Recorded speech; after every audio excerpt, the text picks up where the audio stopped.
Untuk lebih berkahnya, marilah kita kirimkan suratul Fatihah kepada kedua orang tua kita masing-masing, kepada seluruh alim ulama dimanapun mereka berada, kepada seluruh guru-guru yang telah mengajari kita, terkhusus kepada Alena Andre Gurutta Ki Haji Abdurrahman Ambudalle, penulis kitab Miftahul Fuhum fi Mi'yaril Ulum yang akan kita baca pada malam hari ini.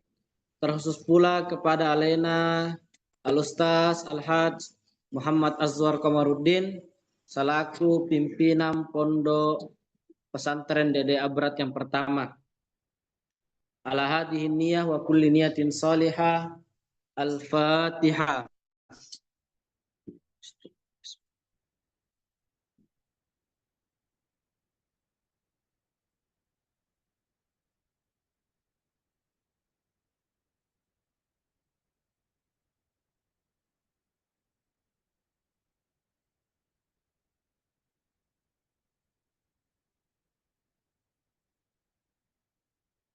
Oke.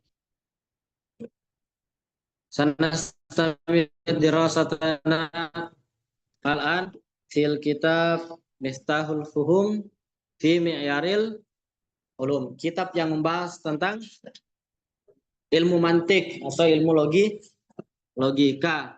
Sekarang qad wasalna fi safha as-sadis, pada pembahasan ke-6.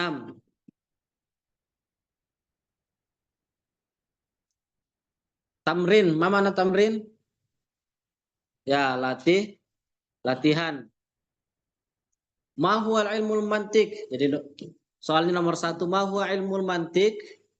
Wadhkur maudu'uhu wa faidatuhu. Apa itu ilmu mantik? Dan sebutkan objeknya dan faedahnya atau manfaatnya. Kalau kalian ditanya begitu, apa kira-kira jawabannya?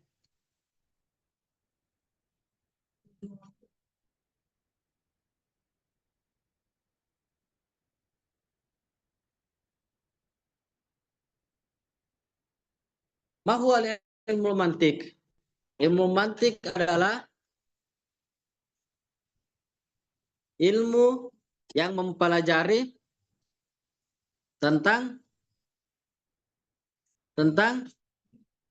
logika, atau ilmu logika adalah ilmu yang mempelajari agar supaya tidak salah dalam berpikir. Jadi ilmu logika adalah ilmu mempelajari agar kita berpikir dengan benar, tidak mudah salah dalam berpikir. Apa kemarin istilahnya kalau kesalahan berpikir? Logical fallacy. Ya. Wa maudu'uhu, sebutkan objeknya atau pokok bahasanya. Pokok bahasanya. Apa itu? Akal wa.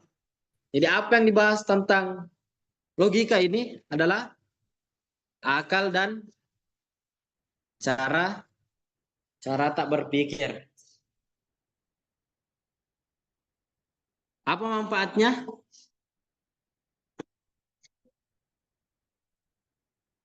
Agar bisa berpikir, agar bisa berpikir dengan benar, tepat, dan tidak keliru. Itu manfaatnya.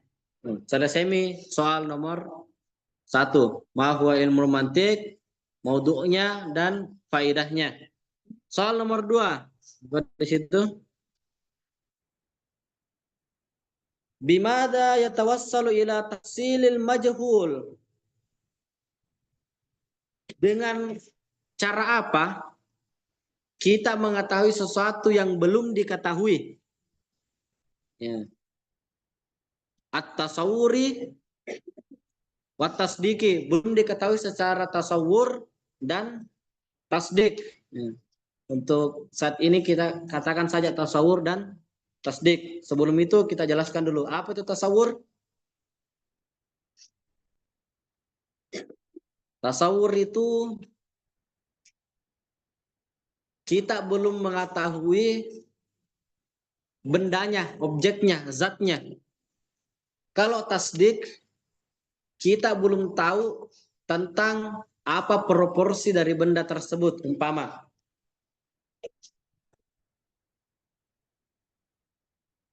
coba ambilkan saya belo. Apa itu? Apa itu belo? Kalau kalian belum tahu belo, berarti kalian berada di posisi majhul, at-tasawwur, wa tasdik. Kalian belum tahu apa itu zatnya, apa itu bendanya. Dan tasdik, apa fungsinya itu benda. Apa itu belo? Karena kalian belum pernah lihat, belum pernah dengar sebelumnya mungkin, maka kalian dikatakan belum tahu. Apa itu belo? Tidak ada, hanya saya buat-buat saja. Dalam arti kalau ada sesuatu yang belum ditahu berarti kita namanya majhul atau tasawur. Kita tidak tahu tasawurnya. Itu namanya tasawur. Belum tahu apa sih yang masuk. Umpama ada orang yang belum pernah lihat yang namanya apa namanya ini? Ya, HP, gadget. Umpama orang yang hidup pada tahun 1800. Ditanya, mana HP-mu? Otomatis dia mengatakan bagaimana kira-kira?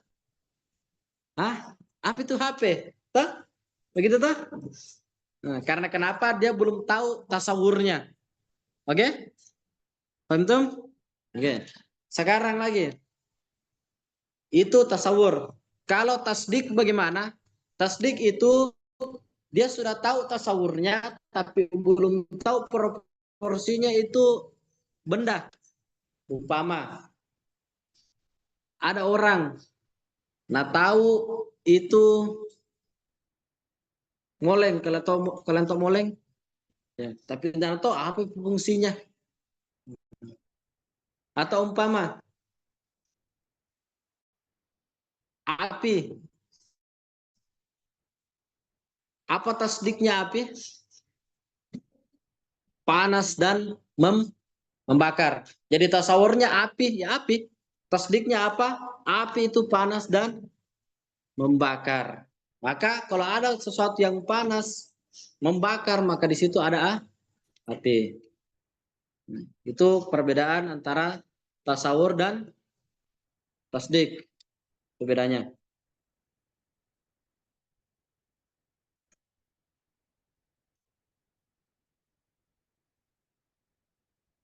Oke.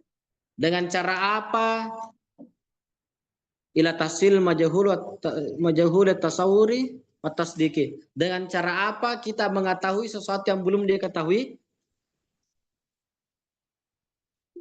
Maka kita butuh definisi.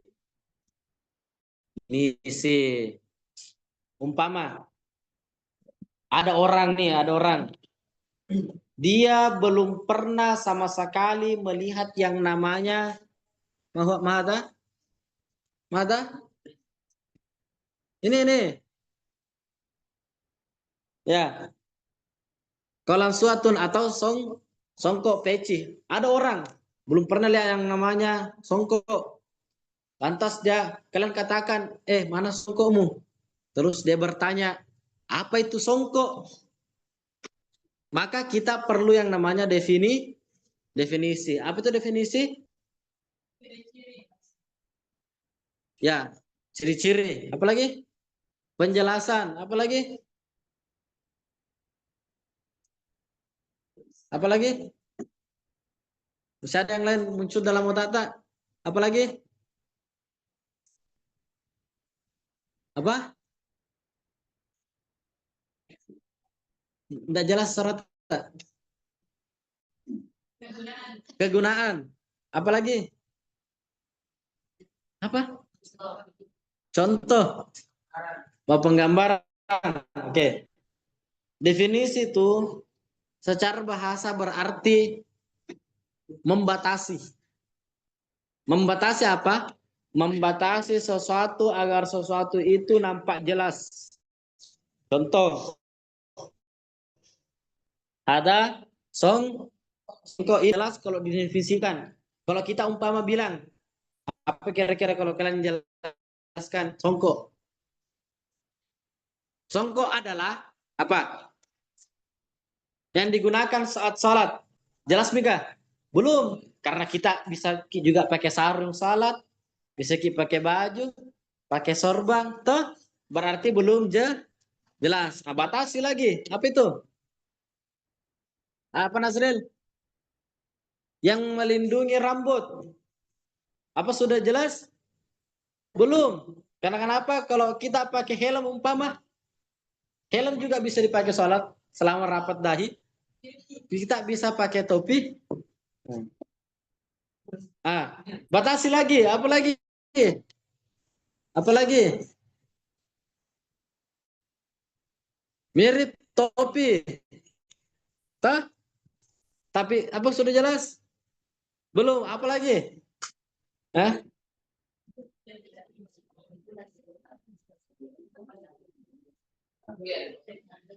Ya, silakan batasi. Yang penting orang itu bisa paham. Oh, itu ternyata yang dibilang songko kan begitu. Nah, umpama songko adalah benda yang biasa dipakai laki-laki untuk sholat yang letaknya berada di atas kepala, kayak topi, tapi tidak ada apa namanya nih?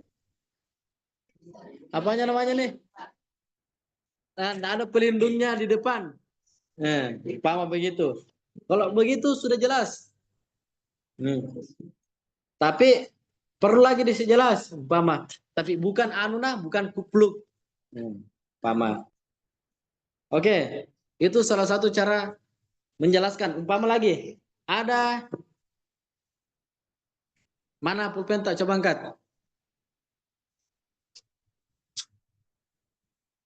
Saya tanya, ini siapa nih? Atika, apa yang dimaksud dengan pulpen? Bagaimana itu dibilang pulpen? Bagaimana? Hah? Kasih besar-besar suara tadi. Alat untuk menulis, sudah jelas? Belum, karena kenapa? Alat untuk menulis banyak. Ada pensil, ada spidol. Toh? Batasi lagi. Apa itu? Bagaimana kira-kira? Ada tintanya. Nah, apa lagi? Hah?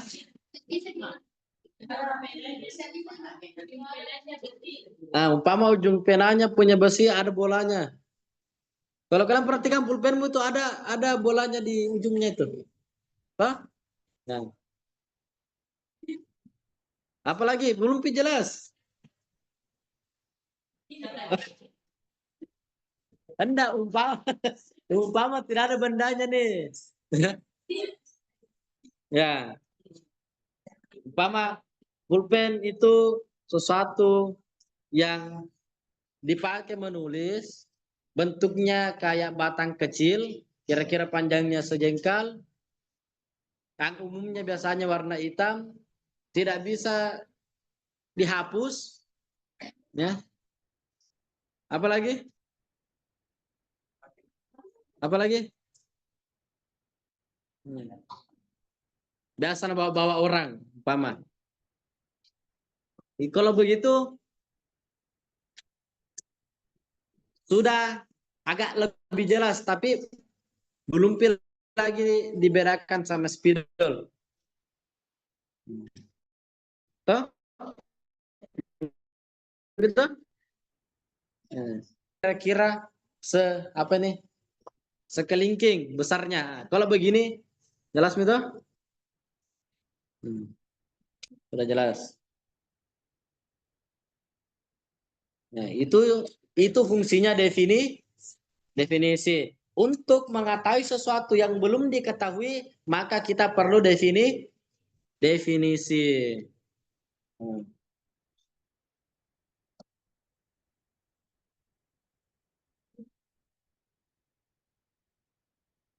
Itu kalau kita belum tahu tasawurnya bendanya. Kalau kita belum tahu tasdiknya, maksudnya esensi dari benda itu, maka kita perlu argumen, dalil. Umpama, itu adalah api. Api itu panas. Maka di saat orang menanyakan betul ke panas itu, maka kita perlukan argumen. Kira-kira argumennya apa? Pegang nih. Nah, umpama itu membakar itu, sudah saya kasih anu tadi, terbakar, berarti itu adalah api. Atau umpama sesuatu yang tidak ditahu, umpama ini teh manis, ini teh manis, apa orang langsung percaya? Kak, kita butuh argumen. Argumennya apa? Ini tadi apa namanya? Ada gula saset pasti masuk. Ini buktinya tidak ada gulanya. Itu salah satu argumen. Itu kalau kita perlu menjelaskan tasdiknya. Tasdik itu kalau bahasa Indonesianya esensi. Bahasa lebih sederhananya sesuatu yang melekat pada sesuatu. Itu soal latihan nomor 2, baru nomor 2. Nomor 3. Ma huwal kulli wal juz'i wa mal farqu bainahuma. Apa bedanya kulli dan juz'i? Ini kalau sudah mempelajari itu, apa bedanya?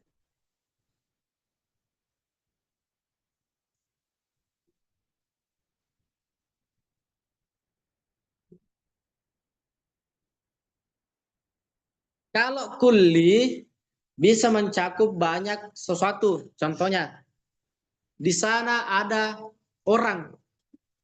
Umpama ditanya, siapa di kelas? Ada orang di kelas. Berarti ini kulli. Karena bisa Afif, bisa Ikram, bisa Atli, bisa Aljami. Tapi kalau umpama kita mengatakan siapa di kelas, yang di kelas ada Aljami, maka itu sudah juz. Paham tuh? Paham tuh? Oke, lanjut.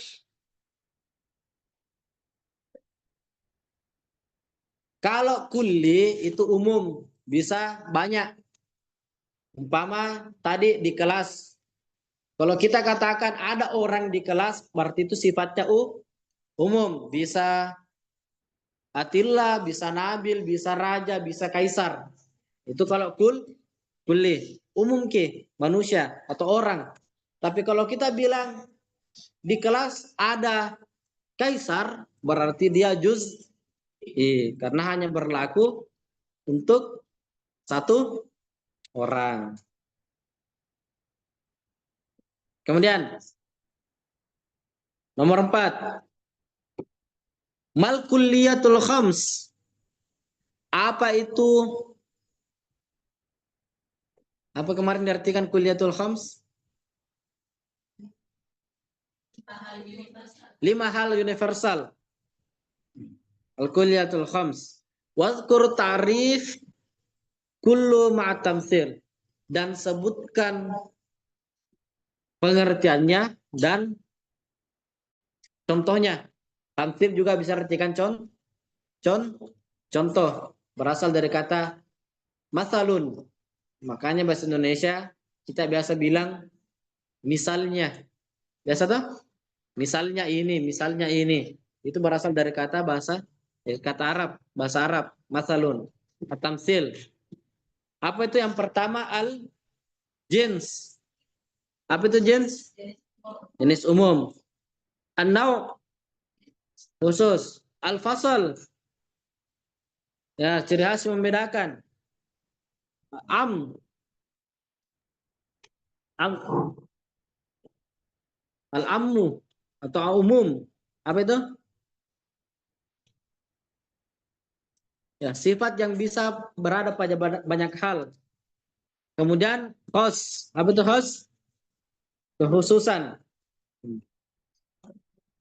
Contohnya jins apa? Hewan. Hewan. Jins. Ini sesuatu yang umum. Toh? Kalau bilang ke, oh ada hewanku. Itu masih umum sekali toh. Kita belum tahu hewan apa sih masuk. Nah, kemudian now. Nah, lebih jelas lagi. Lebih jelas lagi. Karena contohnya apa? Manusia.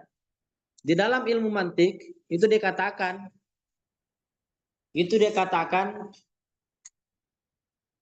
manusia itu merupakan bagian dari hewan. Bedanya apa? Manusia merupakan al-insanu hayawanun natik. Manusia adalah hewan yang berpikir, berlogika, berakal, dan berbicara. Itu bedanya. Kalau hewan tidak ada kayak manusia. Adakah? Tidak ada. Tidak ada hewan pergi buat mobil. Tuh, hewan pergi buat songkok, buat pulpen. Nah, padahal hewan jauh lebih dahulu ada dibanding manusia. Itu bedanya. Binatang itu beda sama manusia. Kemudian al-fasal, ciri khas yang membedakan. Apa itu yang membedakan umpama manusia dengan yang lain? Berakal. Kemudian sifat sifat yang dimiliki manusia tapi bisa pada banyak hal. Apa contohnya? Berjalan. Apalagi? Tidur, makan, minum. Ini sifat toh, sifat toh. Sifatnya orang itu.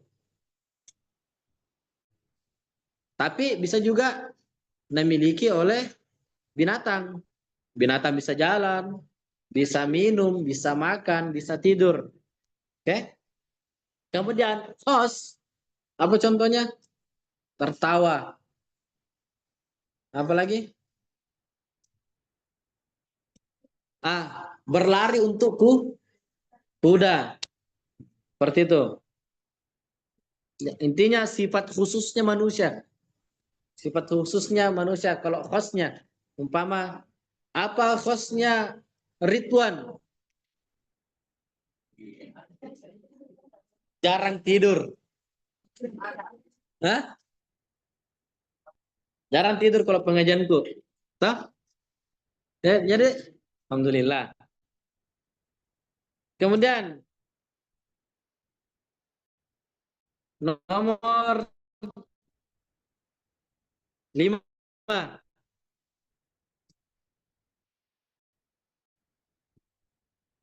Kali tentukan pembagian kuliatul khams 5 yang universal sebagaimana yang akan kami sebutkan. Katibun. Itu katibun termasuk apa? Apa dia? Apa tadi yang pertama? Jins, now, fasal, atau khas?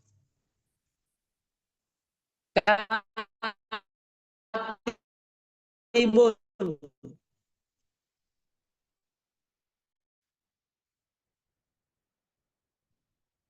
Atau amun. Kenapa? Apa artinya katibun? Katibun. Penulis. Kata banyak tubuh. Katibun. Penulis. Dia sifat yang dimiliki manusia tapi bisa juga pada manusia yang lainnya. Siapa saja bisa menulis. Berarti dia am. Kemudian apa kata kedua? Nahikun. Mana nahikun? Menggonggong. Apa dia jins, nau, fasal, atau khos? Apa kira-kira?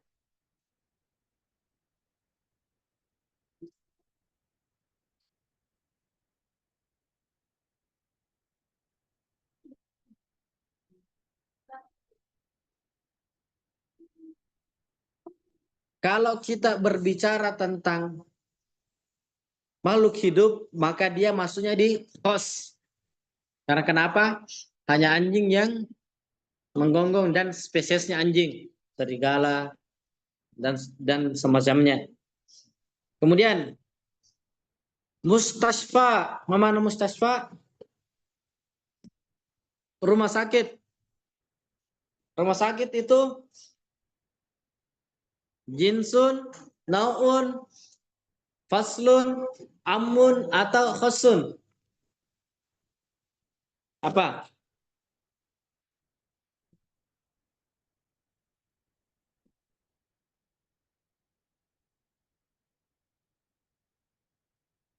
Apa?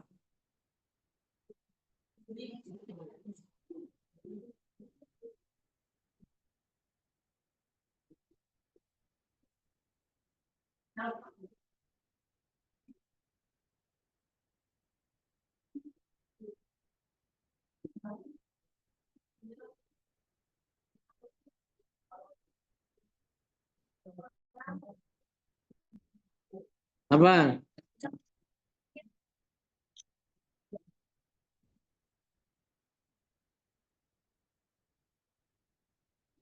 Apa kira-kira? Rumah sakit.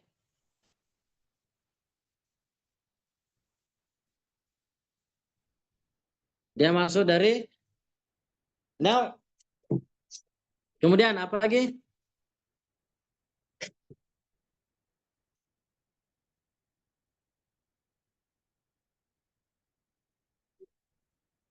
Apa bacanya itu?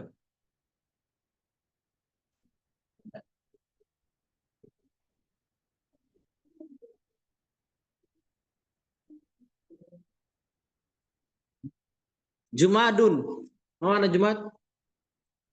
Benda mati.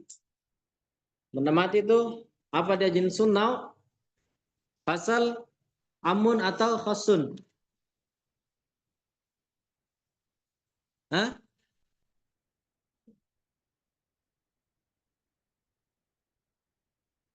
Jinsun, nau, fasal, amu atau khosun?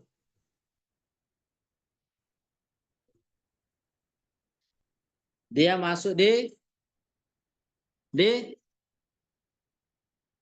nau. Karena kenapa? Kalau jinsunnya benda, tapi belum jelas benda hidup atau benda mati. Kalau disebut lagi benda benda mati, berarti dia sudah masuk di nah, nau. Kalau sudah ada lagi penjelasannya lebih lebih rinci, maka dia sudah masuk di faslun. Kemudian maun. Apa itu? Air. Masuk di mana? Dia masuk di jins. Karena kenapa? Air itu secara umum air belum ditahu. Air ludah kah? Air teh, air kopi, air kelapa.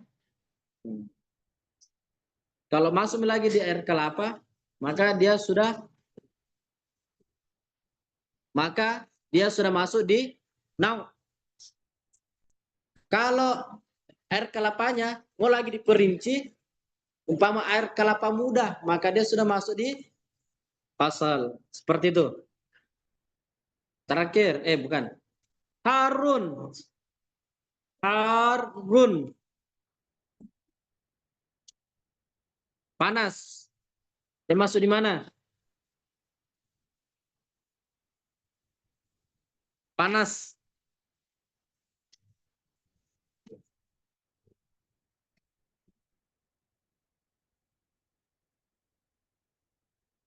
Dia masuk di mana? Hah?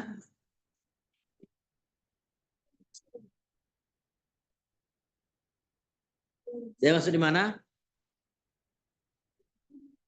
Dia masuk di mana? si khos. Karena dia termasuk sifat, ya, bukan bendanya, tapi sifatnya atau esensinya. Esensi itu sesuatu yang tidak terlihat. Coba saya tanya, itu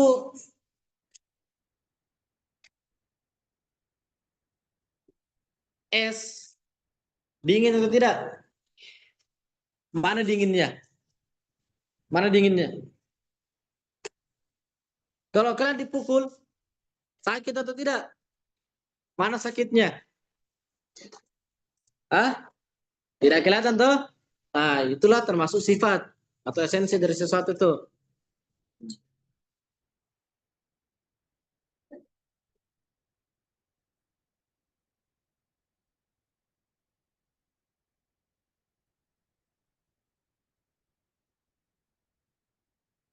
Wajibul wujud. Wajibul wujud. Apa artinya wajib wujud? Wajibul wujud. Wajib ada. Ini termasuk apa ini? Wajib ada. Wajibul wujud. Apa dia termasuk jinsun, naun, faslun, amun, atau hasun? Dia termasuk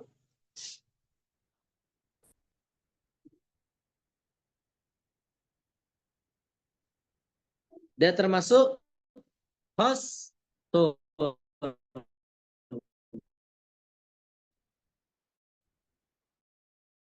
Kenapa? Dia merupakan sifat. Ya, apa artinya wajibul wujud? Harus ada, tetap ada. Allah itu maha ada, akan selalu ada. Dan Allah yang mengadakan sesuatu dari awalnya tidak ada. Dan akan selalu ada, walaupun sesuatu yang ada itu sudah tidak ada. Nah, itu wajibul wujud. Ya. Saya habis ulang. Allah itu maha ada, akan selalu ada. Yang menciptakan sesuatu yang tidak ada, sesuatu yang ada itu sudah tidak ada. Itulah wajibul wujud. Ya, sudah azan.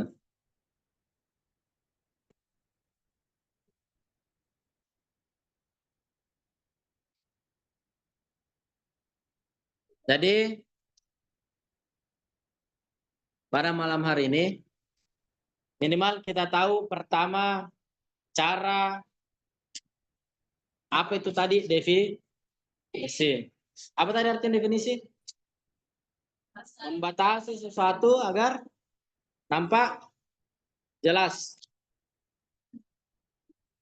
Kemudian kalian sudah tahu apa fungsinya ilmu mantik atau ilmu logika. Apa fungsinya? Berpikir dengan benar, tidak keliru. Kemudian apa lagi? Pasal amun dan husun. Kenapa Raja? Umpama kalau kalian ditanya, yang mana itu orangnya Raja? Kalian akan jawab apa? Apa kalian akan menjawab secara jins, nau, pasal, amun atau husun? Apa tuh nau? Apa naunya? Naunya itu santri abrat atau kelas 2. Naunya itu kelas 2 tapi belum jelas. Kelas 2 itu banyak. Yang bagaimana? Mirip siapa? Umpama pasalnya apa? Pasalnya apa? Putih orangnya. Nah, itu sudah masuk di pasal. Kemudian cari lagi khosnya. Apa kekhosannya? Apa kekhosannya? Kalau kita tanya kekhosan berarti sifatnya raja atau sesuatu yang melekat pada raja yang bisa membedakan dirinya dari orang lain. Apa umpama? Apa?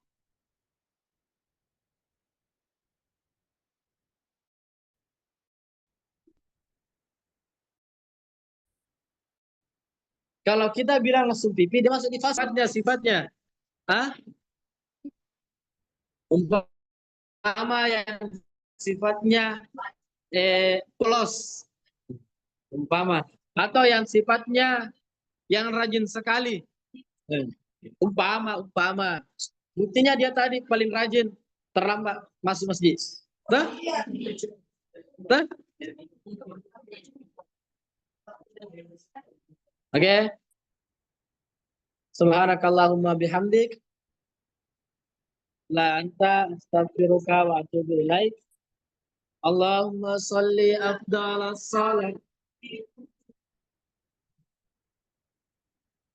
Sayyidina Muhammad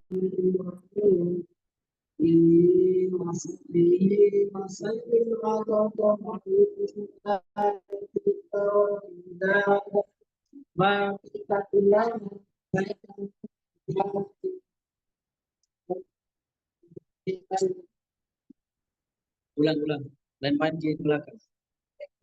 Allahumma salli ala Muhammad